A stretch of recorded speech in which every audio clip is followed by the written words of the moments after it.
Hi and welcome to Emgoddess. My name is Sharon Wood. This short video today is to talk to you about how to chart by using the moon. So many of my clients that come to me, or people that had come to my course or read my book, they say to me that they would really love to chart and they'd really love to understand their cycle, but they don't menstruate. And how can they still chart without a menstrual cycle to use as a guide?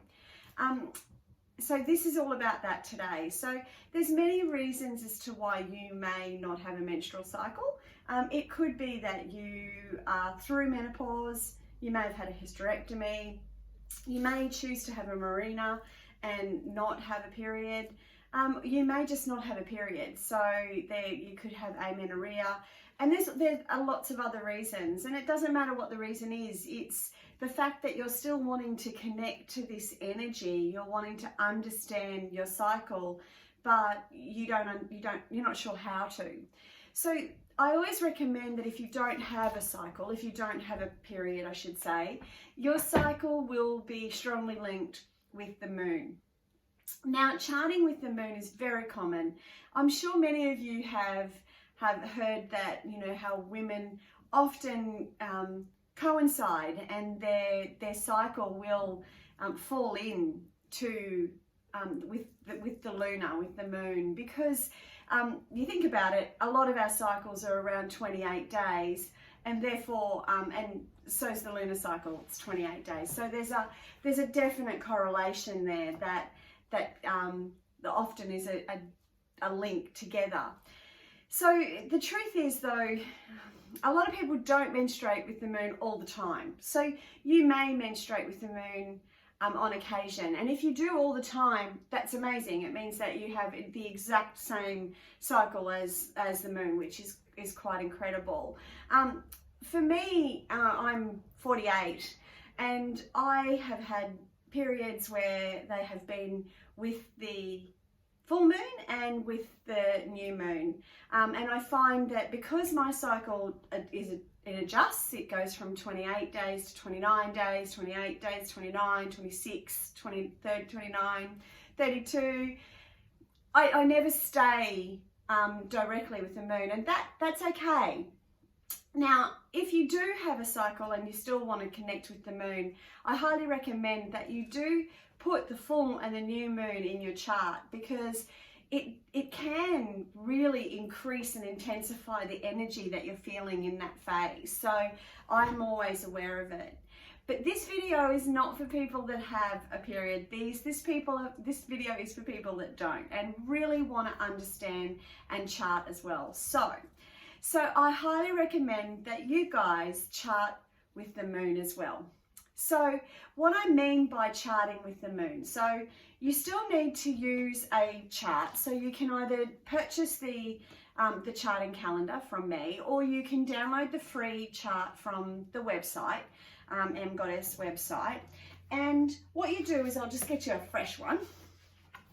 We still need to chart using this method. Now, the difference is, and the main thing that you've got to remember is new moon, new chart. So first day of the new moon is the first day of your new chart and the first day of your new cycle, if you like. Now, why do I say the new moon? And I say it because the new moon energies are around feelings and introspective and intuition, and they're low energy. It tends to be low energy. And that is very similar to how we're feeling when we're menstruating. You know, we have a lower energy, we're quieter, we're more inward, we're a lot more reflective, higher intuition. So it really makes sense that the first day of your menstrual cycle in charting correlates the first day of the new moon. Now, it's really simple to find out what the new moon, when the new moon is coming up for you. You just jump on and Google it.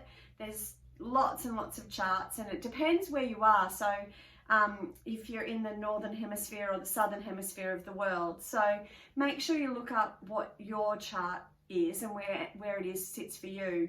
And so day 1 is there. So if you've seen my charts before, which I'm sure many of you have, that's the bottom down there is day 1, and that's where you start that day there. And then you just chart all the way around. Now make sure you put in the full moon.